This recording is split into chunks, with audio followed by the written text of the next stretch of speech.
Cancer ಬರದಿದ್ದ ಹಾಗೆ ಮಾಡುವ ಮತ್ತೊಂದು ಬಹಳ ಪ್ರಮುಖವಾದ ಪ್ರಕ್ರಿಯೆ ಅಂತಂದರೆ ಉಪವಾಸ ಮಾಡೋದು.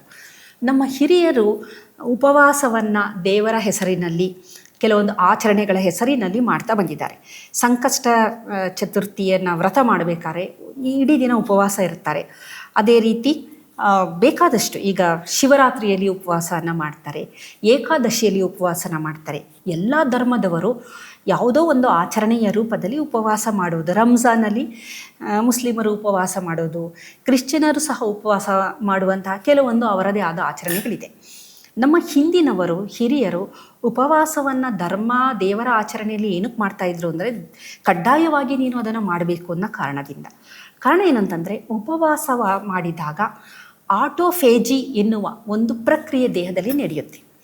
ಆಟೋಫೇಜಿ ಅನ್ನೋದು ಜೀವಕೋಶಗಳು ಏನಾದರೂ ಡ್ಯಾಮೇಜ್ ಆಗಿದ್ದಾಗ ದೇಹ ಆ ಜೀವಕೋಶಗಳನ್ನು ನಾಶ ಮಾಡುವಂಥದ್ದು. ಉದಾಹರಣೆಗೆ ಹೇಳಬೇಕು ಅಂದರೆ, ಈಗ ನಾವು ಒಂದು ದಿನ ಉಪವಾಸ ಮಾಡಿದ್ದೀವಿ ಅಂದಾಗ ನಮ್ಮ ದೇಹಕ್ಕೆ, ನಮ್ಮ ಜೀವಕೋಶಗಳಿಗೆ ಆಹಾರ ಸಿಗ್ತಾ ಇಲ್ಲ. ಅವಾಗೇನಾಗುತ್ತೆ, ದೇಹದಲ್ಲಿ ಇರುವಂತಹ ಆಹಾರವನ್ನು, ಶೇಖರಣೆಯಾಗಿರುವ ಆಹಾರವನ್ನು ಡಿಸ್ಟ್ರಿಬ್ಯೂಟ್ ಮಾಡ್ತಾ ಬರುತ್ತೆ. ಯಾವ ಥರ ಅಂದರೆ, ಒಳ್ಳೆಯ ಜೀವಕೋಶಗಳಿಗೆ ಮಾತ್ರ ಕೊಡುತ್ತೆ. ಯಾವ ಜೀವಕೋಶಗಳು ಕ್ಯಾನ್ಸರ್ ಜೀವಕೋಶಗಳಾಗಿದೆ, ಯಾವ ಜೀವಕೋಶಗಳು ಪ್ರಯೋಜನಕ್ಕೆ ಇಲ್ಲ, ಅದಕ್ಕೆ ಆಹಾರದ ಪೂರೈಕೆ ಕೊಡೋದಿಲ್ಲ. ಆಮೇಲೆ ಅವುಗಳನ್ನು ನಾಶ ಮಾಡಿಬಿಡುತ್ತೆ, ಅವುಗಳನ್ನು ಒಡೆದು ಬಿಡುತ್ತೆ. ಆಟೋಫೇಜಿ ಅಂತ ಕರಿತೀವಿ ನಾವು ಆ ಒಂದು ಪ್ರಕ್ರಿಯೆ. MTOR ಒಂದು ಪಾತ್ವೆ ಅಂತಿದೆ. ಆ ಪಾತ್ವೆ ಸೆನ್ಸ್ ಮಾಡುತ್ತೆ ದೇಹದಲ್ಲಿ ಎಷ್ಟು ಎನರ್ಜಿ ಇದೆ ಅಂತ. ಕಡಿಮೆ ಎನರ್ಜಿ ಇದ್ದಾಗ ಏನಾಗುತ್ತೆ, MTOR ಪಾತ್ವೆ ಶಟ್ ಡೌನ್ ಆಗುತ್ತೆ, ಆಟೋಫೇಜಿ ಅನ್ನುವ ಪಾತ್ವೆ ಆ್ಯಕ್ಟಿವೇಟ್ ಆಗುತ್ತೆ.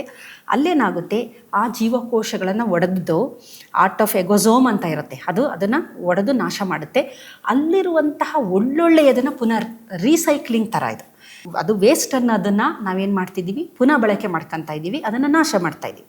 ಇಲ್ಲಿ ಜೀವಕೋಶನ ಒಡೆದು ಆಟೋಫೆಗೋಸೋಮಿಂದ ಅದೇನು ಮಾಡುತ್ತೆ, ಆ ಜೀವಕೋಶದಲ್ಲಿರುವ ಒಳ್ಳೆ ಅಂಶಗಳನ್ನೆಲ್ಲ ಪುನಃ ಬಳಕೆ ಮಾಡ್ಕೊಳ್ಳುತ್ತೆ. ಈ ಪ್ರೋಸೆಸ್ ನಡಿಬೇಕು ಅಂದರೆ ಉಪವಾಸ, ದೇಹಕ್ಕೆ ಎನರ್ಜಿ ಕಮ್ಮಿ ಆಗಬೇಕು.